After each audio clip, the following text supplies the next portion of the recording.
Hello students. आज हम लोग झारखंड एकेडमिक काउंसिल ने जो क्वेश्चन बैंक जारी किया है कॉमर्स के स्टूडेंट के लिए, आज हम लोग अकाउंट्स लेकर आए हैं। और अकाउंट्स का इस तरह से, आज तो कि हम लोग वीडियो रिकॉर्ड करके दे रहे हैं, लेकिन अब आने वाले समय माने अगले मंडे से जो अकाउंट्स का क्लासेस चलेंगे वो लाइव चलेंगे। और लाइव क्लासेस मेरे एप्लीकेशन में चलेंगे, क्योंकि एक बार में लाइव यूट्यूब पे सारे कोर्सेज को लेके आना पॉसिबल नहीं है। हमारे यहाँ आर्ट साइंस कॉमर्स तीनों के लिए जो Jharkhand academic council question bank जारी किया, वो तीनों के लिए क्वेश्चन बैंक आपके पास आएगा पूरा सॉल्यूशन के साथ। ये जो अकाउंट्स का क्वेश्चन बैंक है बच्चा लोग 353 पेज का है। बहुत बच्चा सोचता होगा कि सिर्फ मॉडल क्वेश्चन है ना, इंपॉर्टेंट क्वेश्चन है 40-40 करके 3 सेट, ऐसा 3 सेट नहीं, 353 पेज का। आप इसको देखो, यहाँ 353 पेज का केवल अकाउंट्स। उस तरह से बीएसटी है, उस तरह से इकोनॉमिक्स, उस तरह से बीएमटी है, उसी तरह से ईटीपी है, उसी तरह फिजिक्स केमिस्ट्री मैथ पाया, सब उसी तरह से। इतना सारा पेज है, यानी पूरे बुक है ये। तो पूरे बुक का सॉल्यूशन हम लोग एक, समझिए कि ग्रैंड ओपनिंग करने जा रहे हैं। एक ज़बरदस्त ऑफर के साथ आपके पास आया है 199 रुपये में, केवल 199 रुपये में पूरा सॉल्यूशन करा के देंगे। आर्ट्स का, साइंस का, कॉमर्स का पूरा कंप्लीट सॉल्यूशन, और भी डिटेल के साथ, ताकि आपको पूरा कंप्लीट नॉलेज हो। अगर आप कहीं नहीं पढ़े हैं और आपकी तैयारी बहुत अच्छी नहीं है तो आप जुड़ सकते हैं हमारे साथ। केवल 199 रुपये में ये आपको पूरा का पूरा ऑफर मिल जाएगा। हम लोग ये चाहते हैं कि आप तक ये सारी जानकारी आसानी से पहुंचे और आपको एग्ज़ाम में मदद हो, क्योंकि झारखंड एकेडमिक काउंसिल ने बताया है कि 60 से 70% क्वेश्चन इसी से आएंगे। तो आपकी तैयारी और अच्छी होनी चाहिए। और आज हम लोग लेकर आ रहे हैं अकाउंट्स में पार्टनरशिप में हम लोगों को पढ़ना होता है बेसिक कॉन्सेप्ट। तो आज हम लोग इसको रिकॉर्ड करके आपको दे रहे हैं, लेकिन आने वाले समय में, अगले मंडे से, जब हम लोग अगले मंडे में मिलेंगे तो लाइव सेशन में रहेंगे अपने एप्लीकेशन के ऊपर। यानी जो कुल बच्चे, चूंकि कुछ बच्चे वहाँ कोर्स परचेज कर चुके हैं और वो पूछ रहे थे कि कब से क्लास होगा, तो मैं उनको बता दूं कि आप थोड़ा सा इंतजार कर लो। अगले मंडे से, यानी आज हमारे पास 2 अक्टूबर है, जस्ट उसके अगले मंडे 2 अक्टूबर के बाद जो मंडे आएगा अगले संडे के बाद, वहाँ से आपको लाइव सेशन में मिलेगा। आप लाइव भी जुड़ सकते हैं, क्योंकि उसका टाइमिंग हम लोग एक बार सेट कर ले, फिर लाइव सेशन में हम लोग जुड़ेंगे और लाइव में मज़ा आएगा। धुआंधार तरीके से क्लास होगा, पूरा सब चैप्टर आपको पढ़ाएंगे अकाउंट्स का, वो भी केवल 199 रुपये में। आप जुड़ सकते हैं मेरे साथ। जो लोग मेरे यहाँ पहले से ऑनलाइन कोर्स खरीद चुके हैं, क्योंकि लगभग 100 से 120 बच्चे हमारे पास ऑनलाइन पढ़ रहे हैं क्लास 12th के लिए कॉमर्स का। तो जो क्लास 12th का कॉमर्स या आर्ट्स का जो ऑनलाइन बैच ले चुके हैं, उनको ये बैच लेने की आवश्यकता नहीं है, क्योंकि उनके लिए फ्री रहेगा। वो बच्चे 1000 रुपये एक सब्जेक्ट का हमें दिए हैं, तो उनके लिए ये सारे बैच फ्री रहेंगे, उनको कोर्स परचेज करने की आवश्यकता नहीं है। बाकी जो बच्चे नए हैं, जो हमारे यहाँ कोई कोर्स परचेज नहीं किए थे, उनको ये कोर्स परचेज करना होगा, ताकि उनको लगातार लाइव वीडियो का मजा मिल सके और लाइव वीडियो का आनंद मिल सके। तो चलिए स्टार्ट करते हैं, आपका समय बर्बाद नहीं करते हैं। और अगर आप नए हैं तो चैनल को सब्सक्राइब भी कर लीजिएगा, ताकि आप तक लेटेस्ट वीडियो का नोटिफिकेशन मिलता रहे और आपको उसका फ़ायदा मिलता रहे। और दोस्तों को शेयर भी कर दीजिएगा, लाइक भी कर दीजिएगा। चलिए बेसिक कॉन्सेप्ट पहले हम लोग अगर पार्टनरशिप की बात करें तो आपको मालूम होना चाहिए, सबसे पहला जो बेसिक कॉन्सेप्ट यहाँ लिखा है कि एक फर्म में साझेदारों की अधिकतम संख्या, यानी एक पार्टनरशिप बिजनेस में मैक्सिमम पार्टनर कितने होते हैं? 50, लेकिन मिनिमम 2 होते हैं, याद रखिएगा। मिनिमम पार्टनर पूछ देगा तो 2 क्वेश्चन मारेंगे, मैक्सिमम मारेगा पूछ देगा तो 50। यानी किसी पार्टनरशिप बिजनेस में मैक्सिमम पार्टनर 50 और मिनिमम पार्टनर 2 होता है। दोनों ऑप्शन याद करते जाना है, एक ऑप्शन नहीं। सिर्फ मैक्सिमम दिया है तो मैक्सिमम याद नहीं करेंगे, मिनिमम भी याद कर लेंगे। कम से कम 2 पार्टनर, मैक्सिमम 50 पार्टनर।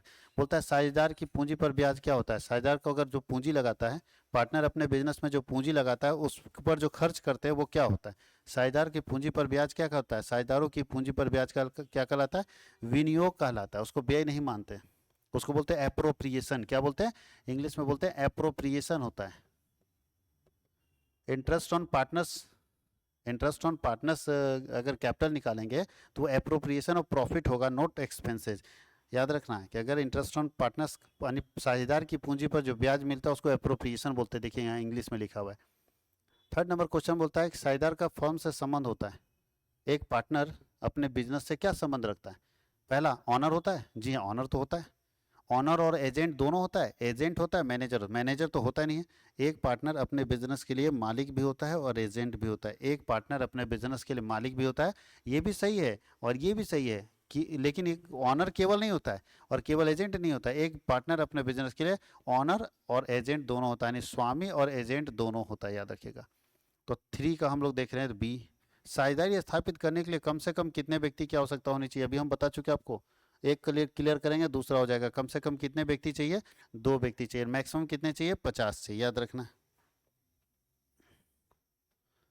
फर्म के लिए साझेदार के आहरण पर ब्याज। अब एक बिजनेस के लिए इंटरेस्ट ऑन ड्राइंग, तो ध्यान दीजिएगा, इंटरेस्ट ऑन कैपिटल को हम लोग मान रहे थे अप्रोप्रिएशन, तो इंटरेस्ट ऑन ड्राइंग को भी हम लोग क्या मानेंगे, तो इंटरेस्ट ऑन ड्राइंग हमारे लिए क्या है, एक बिजनेस के लिए इनकम होगा। इंटरेस्ट ऑन ड्राइंग एक बिजनेस के लिए क्या होगा, इनकम होगा। इनकम का तरीका है, क्यों, क्योंकि बताइए, जब मालिक हम बिजनेस में पैसा इन्वेस्ट करता है यानी कैपिटल लगाता है, तो मालिक उसके बदले में इंटरेस्ट लेता है, जो बिजनेस के लिए एक्सपेंस होगा। अब अगर मालिक बिजनेस से पैसा निकालेगा तो मालिक क्या करेगा, बिजनेस को इंटरेस्ट देगा, तो बिजनेस को फायदा होगा, तो बिजनेस के लिए क्या होगा, इनकम होगा। इंटरेस्ट ऑन ड्राइंग इनकम होता है। इसीलिए आप अगर पढ़े होंगे चैप्टर को, तो इसे पीएल एप्रोप्रिएशन के क्रेडिट में दिखाते हैं। इसे पीएल एप्रोप्रिएशन के कहाँ दिखाते हैं, क्रेडिट साइड में। इंटरेस्ट ऑन ड्राइंग को पीएल एप्रोप्रिएशन के क्रेडिट में दिखाते हैं, क्योंकि इनकम है।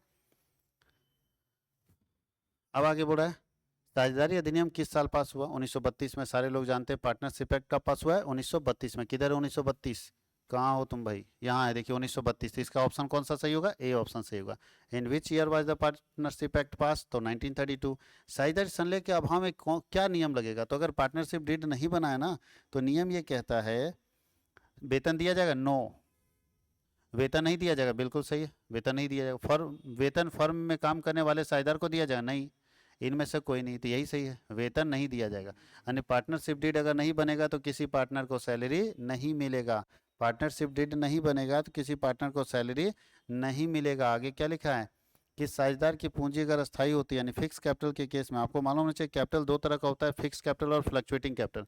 तो फिक्स कैपिटल के केस में जब आपका पूंजी खाता फिक्स रहेगा तो दो खाते खोले जाते हैं। कितने खाते खोले जाते हैं, दो। तो ये गलत है, ये गलत है, ये गलत है, दो खाता ही ना होगा, कैपिटल अकाउंट और करेंट अकाउंट खोले जाते हैं। फिक्स कैपिटल के केस में कैपिटल अकाउंट और करेंट अकाउंट खोले जाते हैं, और अगर फ्लक्चुएटिंग कैपिटल होता है तो केवल कैपिटल अकाउंट खोलते हैं।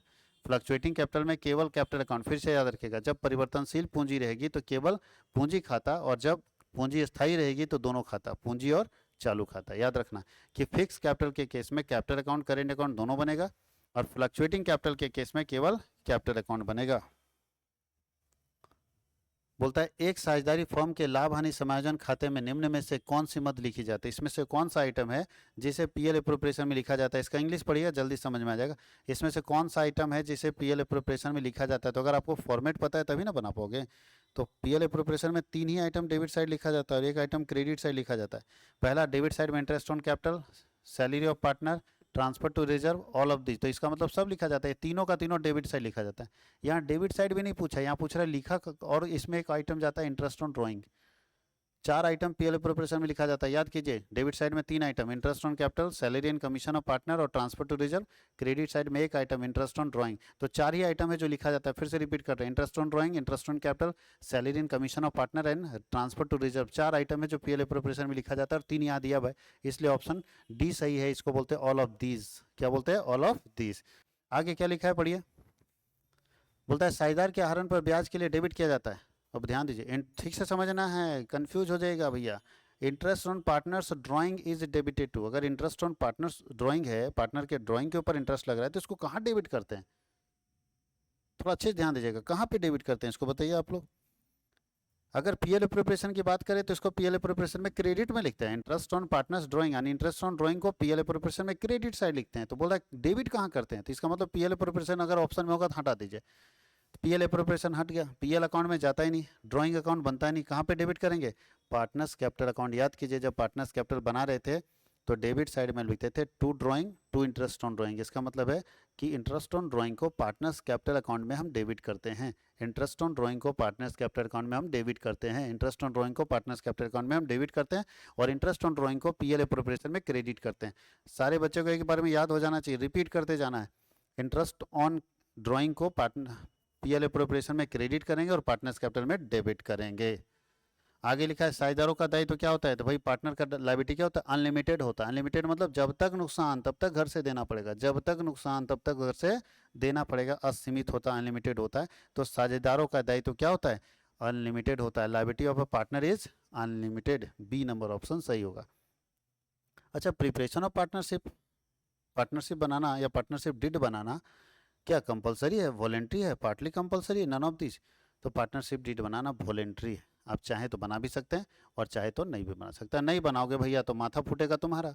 अब दो पार्टनर है, आपस में कोई एग्रीमेंट नहीं बनाएगा, अब बिना एग्रीमेंट बनाए बिजनेस चलाओगे तो ऐसे में सर किसका फटने वाला है, कल को कोई विवाद होगा तो सर आपका फटेगा।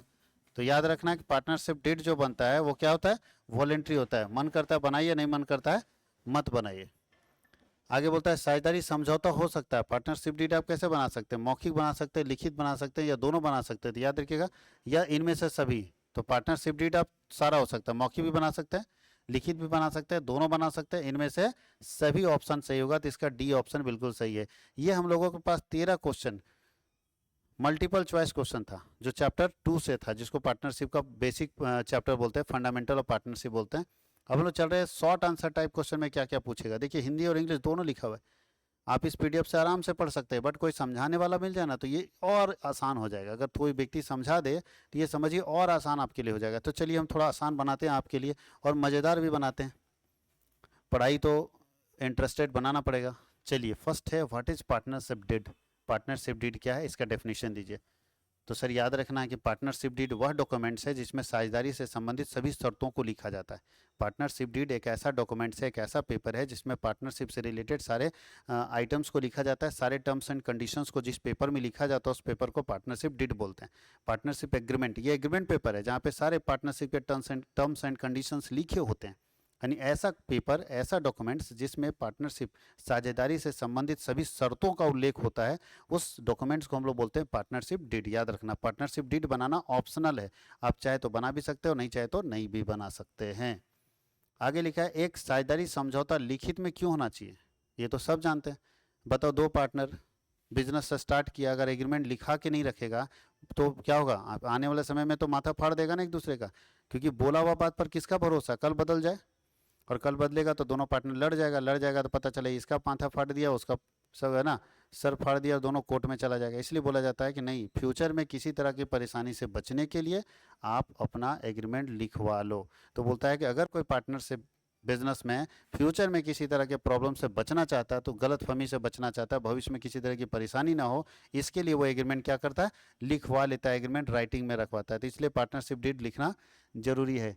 बोलता है why is a profit and loss adjustment account prepare, describe. बताइए कितना बेसिक क्वेश्चन है। बहुत सारे बच्चे क्या करते हैं, पीएल अप्रोप्रिएशन का फॉर्मेट रट लेते हैं, पीएल अप्रोप्रिएशन का क्वेश्चन भी याद कर लेते हैं, पूरा बना लेते हैं क्वेश्चन। यहाँ बोल दिया क्यों बनाया जाता है, अब वहाँ दिमाग काम करना बंद कर दिया कि भैया हम तो पढ़े हैं कि क्या होता है, ये पढ़े कि फॉर्मेट क्या होता है, क्वेश्चन भी रट लिए हैं, सारा क्वेश्चन भी पीएल अप्रोप्रिएशन का बना दिया। ये पूछता है क्यों बनाया जाता है, क्या कारण है। तो याद रखिएगा ये बनाया जाता है कि प्रॉफिट को पार्टनर्स के बीच में कैसे बांटे, for the purpose of distribution of profit between partners, इसके लिए बनाया जाता है।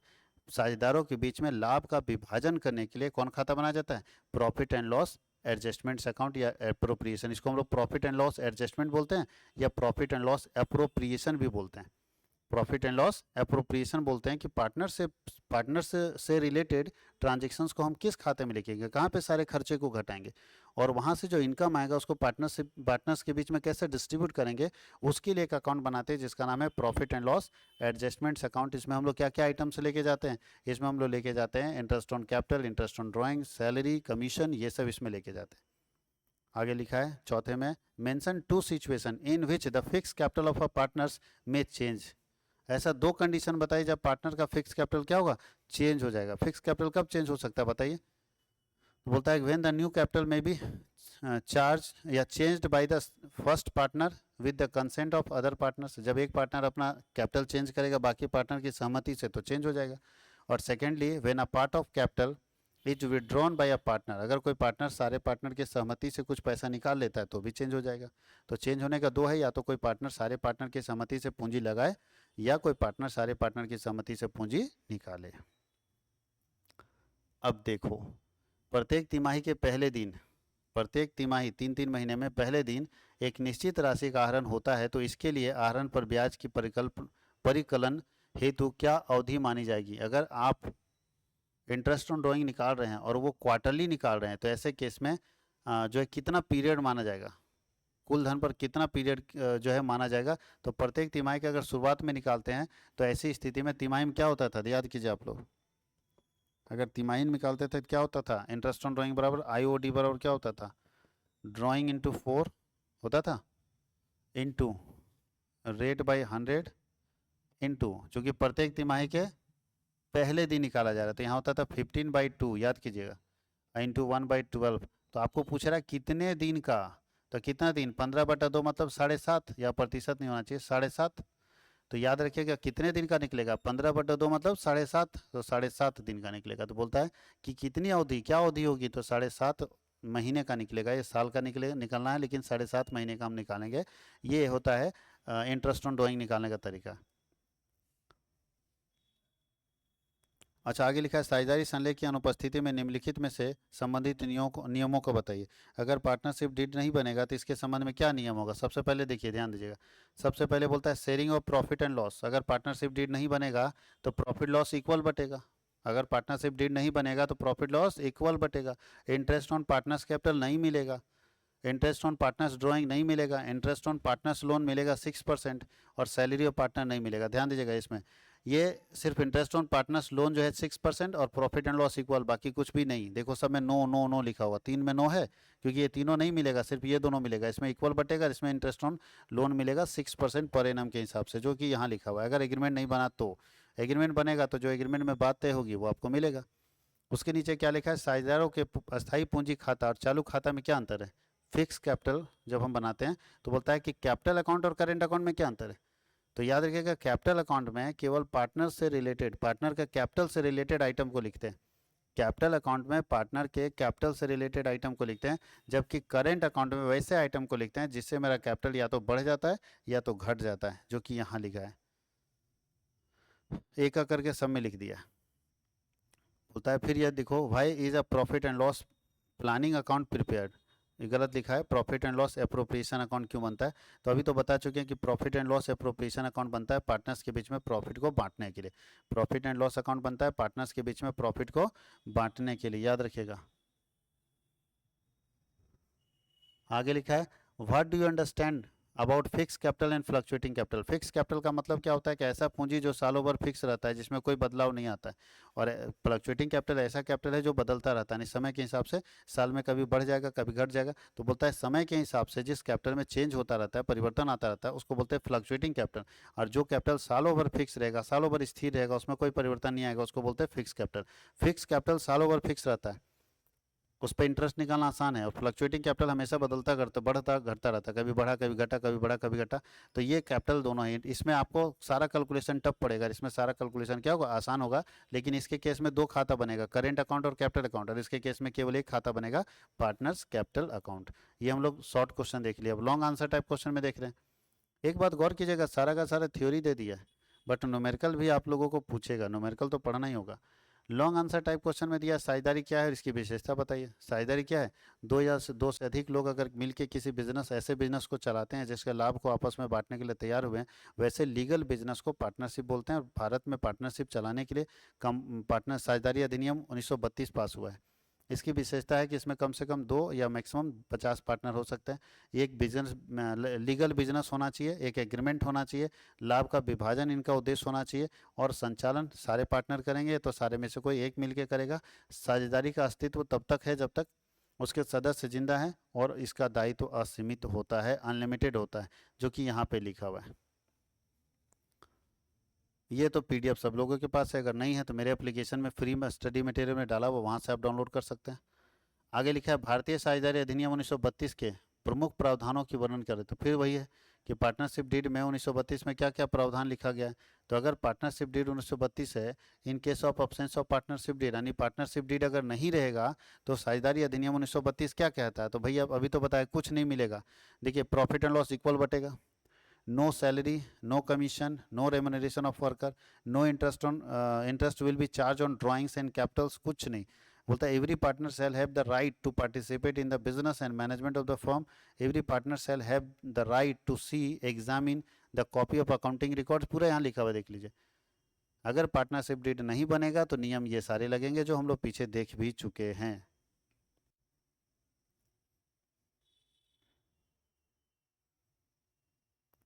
आगे क्या लिखा है, व्याख्या करें कि एक साझेदारी समझौते का लिखित में होना क्यों उत्तम माना जाता है।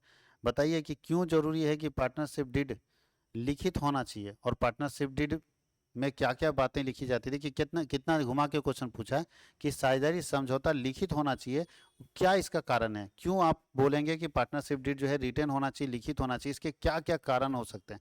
तो सर ये सारे कारण हैं। अगर लिख के नहीं रखेंगे तो ना तो नाम पता चलेगा बिजनेस का, ना उसका एड्रेस पता चलेगा, ना पार्टनर का नाम पता चलेगा, ना उसका एड्रेस पता चलेगा, ना वो कितना पूंजी लगा ये पता चलेगा, ना लाभ हानि के बारे में पता चलेगा, ना साझेदार के लोन के बारे में पता चलेगा। ये सारी जानकारी हमको तब मिलेगी जब हम पार्टनरशिप डीड एग्रीमेंट बनाएंगे। यानी एक बिजनेस पार्टनरशिप एग्रीमेंट बनाता है तभी इसको इस चीज़ के बारे में जानकारी मिलती है कि एग्रीमेंट जो बन रहा है उसमें ये सारी बातें तभी लिखी जाती है जब एग्रीमेंट वो तैयार किया जाता है। तो ये सारी बातें कब लिखी जाएगी? जब पार्टनरशिप डीड बनेगा। अगर पार्टनरशिप एग्रीमेंट ही नहीं बनेगा तो ये सारी बातों को कहाँ लिखा जाएगा? जब कुछ नहीं लिखा रहेगा तो ऐसे भरोसा किस पर कर लेंगे? आगे लिखा है explain why it is considered best to have a partnership agreement in writing. क्यों? अच्छा ये तो अभी हम लोग देख चुके हैं, यही वही वाला है जो अभी बता रहे थे, वही चीज़ है। अब देखिए न्यूमेरिकल कुछ क्वेश्चन आ गया, कुछ हम लोगों के पास न्यूमेरिकल क्वेश्चन है, तो हम लोग न्यूमेरिकल क्वेश्चन अगले क्लास में देखेंगे। सारा न्यूमेरिकल क्वेश्चन यहाँ पे बनाया हुआ भी बहुत सारा न्यूमेरिकल क्वेश्चन है, बहुत अच्छा है, कुछ बहुत सारा न्यूमेरिकल क्वेश्चन है। तो यहाँ सॉल्व किया हुआ, लेकिन कैसे कैसे आया उसके बारे में हम लोग डिस्कस करते जाएंगे तो ये क्वेश्चन पूरा बन जाएगा। अच्छा खासा न्यूमेरिकल क्वेश्चन है जो हम लोग अगले क्लास में डिस्कस करने वाले हैं। लगातार इसका 2-3 क्लास लेंगे और 2-3 क्लास करके पूरा चैप्टर यहाँ डाला हुआ है, यानी हर तरह का क्वेश्चन है ये पूरा, हर तरह का क्वेश्चन इसमें कंबाइंड किया गया, कलेक्ट किया गया। अगर सही से इसको पढ़ा जाए तो पूरा ओवरऑल, और साथ ही साथ बुक अगर आप पढ़ लिए तो सोने पे सुहागा है, आपका प्रिपरेशन ज़बरदस्त होने वाला है। जो लोग एक बार बुक पढ़ लिए उसके बाद इसको अगर रिविजन करेंगे, रिवाइज करेंगे, तो उनके लिए तो ज़बरदस्त प्रिपरेशन होगा, यहाँ पे ज़बरदस्त तैयारी होगी उनकी।